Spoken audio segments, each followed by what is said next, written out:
All right, hello wine drinking people. Time for more of what I've had to drink yesterday, and one of the premier producers of rosé in the south of France, well, in the world, was in to see us, the winemaker. And I have to say, you know, I've never lined up these wines and tasted them side by side together. And I don't often buy $50 bottles of rosé, I have to be honest again. And, you know, if you own a mega yacht, you have Domaine Ott on it. This is the benchmark for rosés for the mega yachting crowd. And, you know, this is almost exclusively the only people we sell this to. And these yachts, all of them come through Fort Lauderdale to Provision.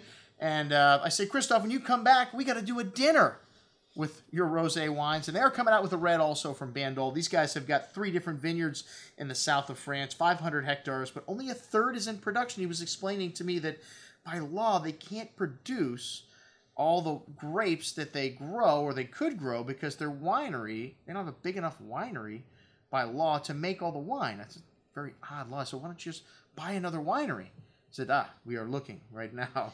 So this is a winery that releases all their wines in February of the following year, because the demand is so huge for this product. They sell every bottle they make in quick fashion of everything. And usually when people order Domaine Ott, they don't ask for the Provence, Cotes De Provence, or the Bandol. They just say they want Domaine Ott. It is the benchmark, like I said, for rosé, and a lot of people don't even realize they make 2 different wines. They have 2 different wineries. Bandol is a different area than the Cotes De Provence, and the wines fairly different. It was really eye-opening to try these wines side by side. So, and hey, they're going to be releasing a red. We're going to get Christophe back in October. We're going to do a dinner, and let's see if the yachting crowd are in for this one, and let's see if we can sell it out. We sold one out with Sasha Lachine for his Chateau de Chalons, and you know, that was a very fun night. Sasha's a cool guy, as Christophe is, so it should be another fun night. We started out with the Les Domaniers, with just as an entry-level rosé, meant to be a little fruitier, a little more forward, all stainless steel fermented and aged. 70% Grenache and 30% Cinsualt. Very easy style of rosé.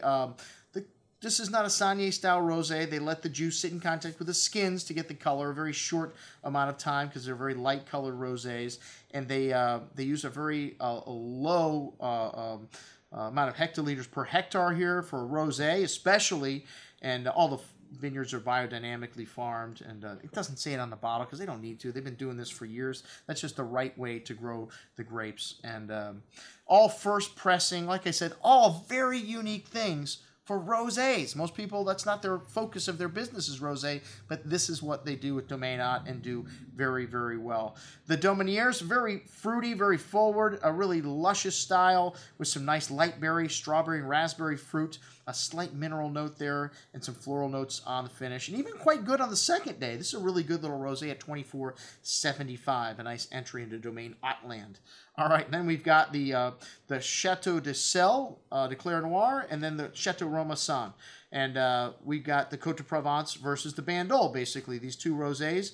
And you really notice the Bandol is a bigger rosé. Well, the difference is, you know, they use 60% Mourvedre, which by law you have to use 20% Mourvedre, but they use a lot more than most people do. Most people save the Mourvedre for their red wine. It's much more valuable as a red than as a rosé. And the Cotes De Provence wine is Grenache, Cinsault, Syrah, with a bit of Cabernet in the blend there also. And this wine's got a very typical nose for a rosé from this region, that seashell minerality, a really pretty light floral nuance there, the strawberry fruit, and a lot of stone in the soils here. Really fresh and zesty rosé on the palate, but nice concentration in these wines due to the low yields in the vineyard. A lovely creamy texture because of the minerality, and a long finish, that pretty floral note showing at the end. Excellent juice. And for me, I like the Bandol better. It was just a little richer, and you really notice a more briny character to the nose, and a little more intensity of fruit in this wine, and a little more chalk in the soil here, and you notice that minerality there. Some lovely cherry and red plum fruit on the palate, and a nice creaminess to the texture here, and a long finish here, just longer than the Cotes De Provence to me. Most excellent juice. Both wines priced $51.